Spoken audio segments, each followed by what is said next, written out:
meera barakan ana qofata moo naan dulloomin. Dubartii qalloon fuudhin bakka dubartiin qaqalloon nama dulloomsiti dhugaa. Maaliif dubartii qaqalloon kan nama dulloomsitu? Nama dulloomsiti anan siin jedhe. Jechuun maali lafee siitu nama wawwaraana moo qalloon waan taateef maaf nama dulloomsiti? Qalloon jechuun hin jiraame. Obsaakoo Habibi welcome. Dubartiin qalloon maali? Please ifa godhi natti himi. Doktoroonni bare koo gaafa waa nama yaalan dawaa namaaf kennu waan ta'eef hin sodaatin. Please lammi durbi qalloon nama dulloomsiti. Irraan of eegaa fani dhugaa rabbi fayyummaa kootiif hunduu. Keessaa sitti Moo manni jala jirullee irraa barachuu qaba kaa waa irraa baratu. Dubartiin qallooni ati amma ati dardarami.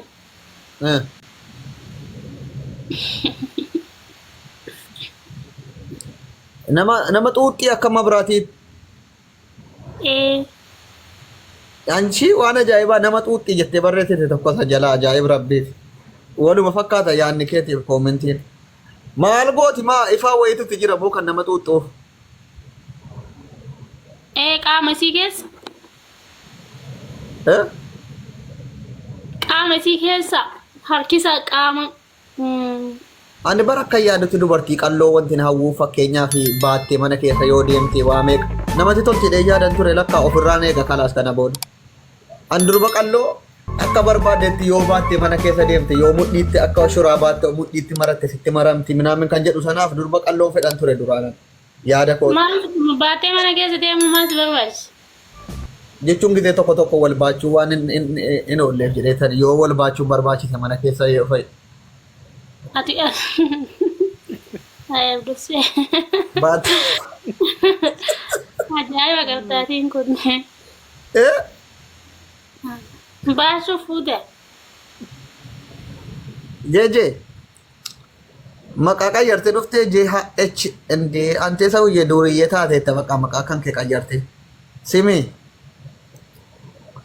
An durbi qalloon mudhiitti maratanii minaamin baatanii mana keessa deemuu kanaaf bareeda yaada garuu amma ergati na gorsite of. Qalloo jechuun qalloon gosa lama qabaa mire qalloo sana osoo hin taane makakkalanya beekaa xiqqoo qabaallee kasiin sii geessu jechuudha. Kanuma akka keetii kana qaba. Ilaali kan akka keetii kun nama xuuxxii amma fayyaa fakkeenyaaf ati qalloodha moo furdoo jedhamta akka yaada kee? Ani akka yaada kiyyaatti ani qalloos miti furdoos miti. Yaa giddu galeettiidha bakka jiraan guutamtuudhaan qaamni kiyyaa cufalee. Qallattee kaa ishii yoo bakka biraa qalloo taate kaate daabbaa kana keessa guddaa taate nama miituu dandeessi nama huqqiftiisinis daabbaa qofa yoo guddate. Bareedaadha innis. Okay daabbaa qabaa nama hin miitu jechuudha. Eddee rakkoo ta'e dubartii daabbaa hin qabne irraa fagaadhunaan hin jetture akkas taanaan dubartiin daabbaa hin qabne nama fixxii jedhe. Dubartiin fagaatti osoo hin taane bakka dubartii qaqalloo cimtu. Aboo ana kana amma aannan adiidha naan jedhan nuti naan galu bara asiin natti himteetti waan inni irraa of eeguu qabuuf naaf galuu deeman. Bakka akkas. Gina inaaf faana tokko ati amma akkanatti yeroo akkana fa'aa haasaa yeellaatu wama durbummaa qabdu fa'aa fakkaata bara. Dhugaan siin jedha. Durbummaa wayii waan qabdu bakka yebeellijii wayii fakkaata jettee yeroo yeellaa haasoo. Maarree nama laati mureen durallee yebeellijiidha. No shamarri tokko durbummaan qabdu taanaa yebeellijii jechee irraa kaafameera jechuudha. Qalamni irraa ka'eera bara. Kana hin qaba kaan baadiyyaa dhiisee dhufee barnootaaf. Isa gaafa dhayxee deeffatte durbummaa qabdee dhamtaati ammaaf hin qabdu jechuudha. Erga baadiyyaattis dhiisi magaalaattis dhiisi yalla shim. Amma itti gaabbitamoo itti miirri tokko sitti nagaamu hanga yoonaatti durbummaa keessaatii kanatti qabaachuu. Gaana bisee dhugaa sitti moonaan durbummaa maan kun maal akka inni ta'e hin beeku. Rabbi argeellee hin beeku. Maal akka inni ta'es hin beeku. Maaliif diffatiidhaan konfidensii guutuudha ishee afaan Oromootiin. Fakkaa namni tokko miila kee jedduun seenne taanaan ati koo durbummaa qabdaa jechuudha bar durba jechuudha. Kanuma wanti biraan jiru bar durbummaa jechuudha. Erga guddattee of bartee dhiirri tokko miila kee jedduun seenne taanaan durbummaa qabdaa jechuudha. Kanuma wanti biraan jiru bar waan samii yookiin warqii wayitii miti durbummaa jechuudha. Kanuma yaadaan waan biraa barbaadaa jira. Inde hin beeku gaafa jettu maal jechuudha? Hin beekuun kun maal jechuudha? Ani bari jechuun hin jiraan amma namoonni tokko yeroo haasa'an durbummaa jechuun mallattoo garaagaraa qaba. Mallattoo akkamii? Ati akka amma doktorummaa barataa jirtutti durbummaa waan akkamiiti akka irra geessatti qoratte? Durbummaa jechuun akka baradheetti nama durbummaan nama hundarratti hin argamu beektaa? Ati amma uumamumaan rabbi na dhowwate jechuuf hiree na gowwomsuudha. Tokko yoo qora waan ulfaataa ol fuudhan yookiin midhaan ulfaataa yoo ol fuudhan nama keessaa bu'aa. Jaarkaanii kana bishaan dhaquu yoo ol fuudhan hin bada durbummaa jedhu. Durbummaa jechuun sitti moo? Durbummaa jechuun waan qaama saalaa dubartii irratti haphii ta'ee mul'atudha. Inni kun namoonni tokko yeroo durbummaa yeroo dhiira walitti dhiyaatanii miira addaa qabaachuu danda'u yookaan waan akka jiraan waan akkasii kan qabanis jiru kan hin qabnes jira beektaa? Wanti haphiin sun duuchee ta'a moo wanticha cufee ta'a shaffinaan waan cufamu wayitii wantichi waan akka birri libsii yookiin suufii wayii irra keessa buufamu wayitii. Akkasitti jechuun waanuma salphatti badu waan salphatti jechuun. Haphii wayii jennaan fooxaa wayii yookiin waan akka shaarbii irra buute wayii faan seeree alla takkatti natti himtu waan haphii wayii naan jetteen naa. Waan haphii jechuun waan humna hin qabne jechuun sii gala. Laastikii moo? Waan dhoowwuu hin dandeenye. Lakkii boonu takka dhageenyetti ani galata rabbiif haa ta'u malee waan akkasiillee hin geenye fi umuriin koo sisachi hin geenye hin argine si. Gen an akkan dhagaa guddatetti baraan waan cimaa wahii qoonfaranii baasan humnaamni isaa durbummaa jennaan warqii wahii fi waan guddaa wahii baasuu isaa dur inni ijoollummaa dhagaa guddate. Wanti qoonfaramee ba'u jiru. Waan haphii jechuun hin jira yeroo jalqabaa sanii fi sidibuu sitti ulfaachuu danda'a garuu yoo humnaan ta'e malee yoo fedhiidhaan ta'e baay'ee miti. Yoo waan dirqamaan. Okay. Fedhiidhaan gaafa jettu shamarri ati waliin waan akkasii gootu sun fedhiidhaan jechuun kun akkam? Si cinquu dhiifteetuma jettee minaamini kana moo? Si cinquu qofa osoo hin taane sossobdee eeyyamsiistee akkasii yoo ta'e yoo waan jechuun hin jiraan. Ciniinanii kutuun hin danda'ama fakkeenya otuu danda'ame akkana ilkaaniin kutuun balleessuun hin danda'ama ati yaaddaate dorgummaa kana. Naa hawwisuma dhugummaatti baruufanii maraate doktora waan taateef. Fakkeenyaaf maaliif? Wanticha sana ciniinanii kutuun hin danda'ama ilkaaniin. Yoo ciniinan hin badaa. Yaaltee si dideera. Jechuun baruufanii bar otuu ciniintee fakkeenyaa kutuu. Ati amma kana wallaaltee nagaa moo wanumaa subsiisuuf? No, an baruufan malee uqatiin xiqqoo qabdu yoo baratan beekumsi xiqqoo qabdu barachuu fayyadamu. Ciniin namu abdusee maa jechuudha. Hin badamu hin badu fakkeenyaaf yoo ciniinan. Hin baduu ciniinan. Akkamitti ciniinuu dandeessaa yume? Akkamitti ciniinu? Waan haphii wayii takka irra haguugamee jiran jennee isuma haguugame sana ciniin taree akka ni cituutti.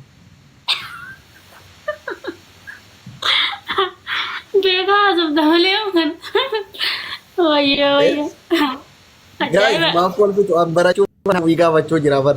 Isiin immoo barumsi isiin barachuu jirtu fayyaadha waa'ee fayyaa irratti. Abduseen ciniinamu. Keessa malee gara afaan caafii jechuun beete haguugamuu jechuun barre kara keessaa miti wantichi. Kara keessaatiin malee ala irratti miti beeke. Jechuun amma wanta kana safuutti fudhatina please kun barumsa. Ilmi namaa waa baruudhaaf wal gaafachuun gaarii. Doktora tokko irraa immoo yoo waa baratte si fayyada gaaf tokko dogongoruu hin danda'a yoo argadhe fa'a. Diqqoo ciniinee fa'i hin balleessaa irraa of eeguu kan.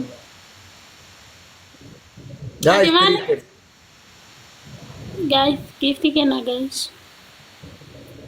Barumsa barachuun gaariidha baradhaa guys.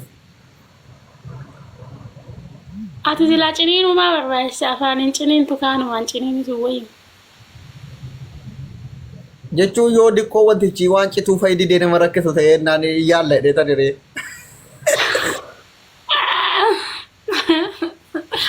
Allah. Yoo didee waan ulfaataa ta'e cituu didee ilkaaniin kun naafannin sirraa gaafadhee bara nama barumsichi. Ciniinnee laallaadha. Guys, tahu goda. Abdul sedih sih akas miti. Dubbiin akkas miti. Please koomenteessanii na dhaggeeffatina namoonni dhibbi tokko na hubachiisaa koomentii tokko naa barreessaa akka barumsi kun naa galu naa godhaa please hin ciniinamuu naa jedha akkuma isiin na barsiisaa turte.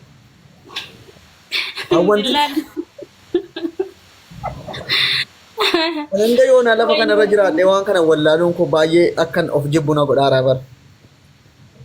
Nan araaraam. Amma yoona lafa kanarra. Babaa lama. Namni waa namaa kennu hin jirtanii amma kan mateessanii nu dhaggeeffatan malee waa taaptaabiin gootan. Abaaboo lama guys. Hayi ta'een oduu jaalataa bara uummanni kun. Abaaboo lama nama nuu kennuu hin qabnu bara. Amma namni biraa.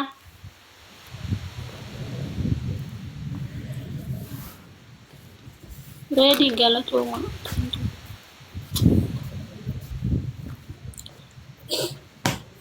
Inna hawwi umuriin kee waggaa meeqa ammaas isa dhugaa himi amariin shamarraniitiif damooziin gaafatamani garuu inna feeram isa dhugumaatti umuriin kee meeqa hawu meeqatti siin jedhan maatiin kee Amma waggaa 23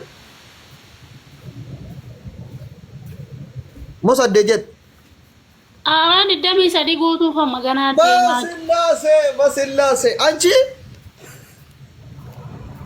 barumsa kutaa meeqatti seenti haqa himatuun sobin jabaadheen herreega dhaadhaa umurii meeqatti barumsa jalqabdeen kutaa torbatti kaa torban seen no akka intala baadiyyaa tokkotti wagguma 11tti seena maatii Itoophiyaatti soba shamarri waggaa torbatti barumsa jalqabdu hin jirtu Itoophiyaa 11tti eegalama ishii waggaa 11tti yoo seena naadhaa ika waggaa 11 waggaa 11tti barumsa seentee hajennu keessaa kan itti dhiifteetti deebite waggaa meeqa mana barumsaa kanarraa cittee Amma citan baadha sirriitti hin baadhe. Takkaa hin kufneeshi meeqa kufteeshi hanga dhayxee 10 geessutti. Takkaa kufee hin beeku. An tanaare goobatti. Wanti kan kee akkami mana barumsaa keessatti sadarkaadhaan meeqaffaa ba'aa turte? Sadaffaa baay'ees nan beekaa. Meeqaffaa irratti sadaffaa baate? Kutaa torbatti. Kutaa torbatti barumsa keessaa kan irra ati baay'ee qabxii bareedaa irratti galmeessitu kami? Barumsa moo? Herreega moo kamime? Hawaasa jedh baayoloojii jedh. Wanti ati jibbitu barumsa keessaa? Amaariffumaan jibbu. Amaariffa malee barumsa biraa hoo? Herreegas ni jibbu. Okay, amma ani akka nama barumsa fixee tokkotti herreeguma qallaalii tokko yoon xaqxaq godhe utuu intin hin jedhin deeqaa tokko keessa fixnatiin deebisuu hin dandeessaa? Ani moo? Herreegamu. Herreeguma xiqqootii ijoolleen dur kutaa lama sadiitti wal gaafatti yoo si gaafadhe. Nan deebisa. Fixnatii bilbila fayyadamuu sin barbaachisu fixnatuma akkanatti xaq gottee deebiftu. Akka jechuun warreen koo sammuu gaafata jettaan osoo Kanaafuu sammuudhumatti waan xiqqoo waanuma mana dhibbaa keessan seenne manuma dhibbaa osoo hin seeniin si gaafadhaan. Ayyaana gaafata. Harka kee ol kaase bilbila biraa qabaachuuf dhiisuu kee cheeggoona akkatti kaalkuleetiin goona. Okay, harka kee kanatti taa'i ayyee. Ilaa baay'isuun si gaafachuu jira. Sadi baay'isuu 17 meeqa dhufa? Jabaan utuutti yaadin deebisi sadi baay'isuu 17 meeqa? Jabaadhu deebisi. Sadi baay'isuu 17. Kana jabaadhu sadi baay'isuu 17 meeqa? Hin baay'ifadhu. Maal jechuun irra turuu qabdu kana moo anammoo utuutti na gaafatti tokkittuma kana deebisa laalaan. Namni tokko koomentiin godhinaa please koomentiidhaan deebisnaan garuu hin ta'u ol jedhi ija keetiin koomentiin dubbisin. Dafaanaa deebisaa sadi baay'isuu 17 meeqa? Bilbila kee lafa godhi ilaa bilbila baratte guys wayne. Argitanii bilbila biraa irraa laalaatti. Bilbila biraa harkaan qaban kophaa jiraattu. Wallahi bilbila biraa qabda hawwi harka kee irraa beekama yeroo fuula keetti faarsa. Sadi baay'isuu 17 jechuun 51 jedhamee deebifama yeroo sanatti xaq. Akkamitti argatta beektaa herreega kana waan aan isii xiqqoodhaan guddaan baay'ise san 17 yeroo sadiitti jijjiirrattate immoo 17 baay'isuu sadii. Wallahi ani yeroo herreega baradhu daree keessan taa'u. Herreegumaaf wanta akka fiiziksii herreega amaariffa jibbuun qabu lafuma kanarratti. akkamitti sii dhufa beektaa? 3 baay'isuu 17 siin jedhee mi'a nam. Ati immoo achii gadi garagalchita. 17 baay'isuu 3 goota achumaan. Achumaan 51 sii dhufa. Salphaadha gaafachuu salphaadha. Ati amma doktorri tokko deebisuu dadhabe yoo jedhamu mootummaan si hidhuu danda'a. Akkamitti doktorri tokko kana deebisuu dadhabdeedhe? Anamma waa'ee herreegaa barataan jiru baasee qaatee irraa fadhee herreega irra hin jiru ani. Waa'ee herreegan baradhanii bara. Dagadhe herreegumaayyuu. Ishi akka amma fakkeenyaaf muuxannoo tokko sirraa fudhachuudhaaf hawwi dubartiin tokko kan isiin daftee ulfaa'utti jarjartu yeroo laguun yookiin xuriin itti dhufuudha ka'u sana moo erga isiin dhuftee dhiqattee kaate yoo dhiiratti dhiyaatte daftee ulfaa'uudhaaf carraan isaa guddaa parsantiin isiin daftee ulfaa'u. Parsantiin ishee daftee ulfaa'u dubartiin takka. Maksaan xurii laguun Otoo xuriin itti dhufuudha guyyaan 2-3 hafee jiru yeroo killeen sun bilchaatee jiru yoo dhiiraan walitti buute moo erga dhiqattee guyyaa 2 utuun bulii yookiin guyyaa 3 utuun bulii yoo dhiiratti buute daftee ulfaa'u. Laali dubartiin takka dhiqattee kaatee marsaan ishee deebi'eetti naanna'ee yeroo guyyaa 16 dhiqattee kaatee jechuusii gala yeroo qaamoon qophaa'e sanitti deebi'ee marsaa lammaffaa yerootti dhufuu deemu sanyii dhiiraa barbaada. Sanyii dhiiraa sun dhufee achirratti gaafa dhangala'u ni ulfoofti. Yeroo qophaa'u jechuudha yeroo itti dhufuuf qophaa'u sana. Isinis koomintiin nu gargaaraa please guys warri doktorota baay'ata jala jirtu waan ta'eef isinis nu gargaaraa isa kamtu dafee parsantii daftee ulfaa'u shamarri tokko kan isiin qabdu erga dhiqattee kaate immoo laala duse guyyaa sadi qofa chaansiin dubartiin ulfaa'u kan qabdu jechuudha. Ishi mee eddee isaa nutti misirrii ta'an ikkoo kara fuulduraatti yoon jaartii fuudhee eeggachuufani akkan ilmaan baay'ee dafee walirratti irratti galchitee ka eeggachuu qabdu guyyaa kan beektaa? Ama ji'aan dhufaami ji'aan dhufaamire. Ji'atti dhufa utuu hin taane guyyaa 20 meeqatti dhufa miti hima akkan beekutti. Tokko 28tti kan ji'a guutus nima jira 28 hanga 20 akkuma bakka 28 irra caalaa 28 ji'aallee kan guutu nima jira. Isa kana guyyaa 28tti kan dhufu ni jira 26 27 yoo dannate malee. Haa kan nama tokkooti beektaan garagaraa amma yeroo dhufu beektaan nama tokko dafaatti deebi'a nama tokko immoo 20 30 kan dhufu jira. Isa kana gidduutti gaafa marsaan kun naanna'ee dhufu naanna'ee gaafa guyyaa otuu inni ittiin dhufi yoo dhufu itti buute daftee ulfaa'uu dandeessa jechuudha. Otuu inni itti dhufuudhaa dhiyaatee jiru otuu itti dhufe. Itti dhufu hooni qophaa'a hanga guyyaa 18 guyyaa itti dhufuuf yeroo guyyaa 18 fa'aa ga'u guyyaa 16 fa'aa yeroo ga'u marsaan naanna'ee jechuudha. Guyyaan kunniin jidduu kanatti guyyaa hamaadha beektaa guyyaa san yoo fayyadamte battalumatti qabataa jechuudha guyyaa 18 fa'aa. Doktora tokkotti ati shamara ta'uu keetiif gaafiin akka qalallinaa jedhu na godhee. Ati yeroo kam kan fakkeenyaaf irra fedhii qabdu shamarri tokko fedhii kan isiin qabdu jechuun fedhii dhiira barbaadu kan isiin qabdu ergatti dhufee ka'eeyyumoo otoo ittiin dhufin hin dura. Osoo ittiin dhufin hin dura yeroo itti dhufuuf ka'u sanis fedhiin horatti shamarreen. Parsantiin isaan dabalaa isa ergasii caalaa dhiira fedhuunsi. Yeroo sana dogongoranii walitti buunaan immoo ilmoon duqqi jedhee jechuudha rakkoo guddaan. Yeroo sani bar maaliif beektaa yeroo akkas fedhiin barbaachisan maaliif beektaa yeroo jechuun akka ilmoo godhachuu akkasii eeyyamu jira jechuudha abbaa manaa kee yookaan itti walitti dhiyaattuuf si kakaasaa jira wanti sun beektaa guyyaa keetii guyyaa kana fayyadamisitti maal raba guyyaa kan keetii fayyadamisiin jechuu jira wannaan sun beektaa wanni miira sitti horuufi. Okay dubartoonni please jaarsa keessan yoo inni ilmoo barbaada ta'e gilxiitti maa. Gilxii walitti himtanii Dhugaasin jedha gara kaan immoo guyyaa 29 guyyaa achirra darbee jechuudha. Guyyaa 29 26 27 kunniin hanga feeteeyyuu osoo walitti buuteen qabatu jechuudha. Irra caalaa guyyoota san darbinaanii hammi qabachuu isaa gadi bu'aadha. Ittiin deebi ergasitti dhufee dhiqattee guyyaa 10 qabda firii jechuudha. Dubartiin of durattis shan qabdi. Hanga guyyaa 10tti waa tokko ta'u jechuudha ergasii inni qattee kaate. Eeyyen osoo qabu ofirraallee gaaf qabaatu rakkoon qabu garuu gaarii miti. Rakki akkamitti ta'an ta'u malee wanta akkasii yeroo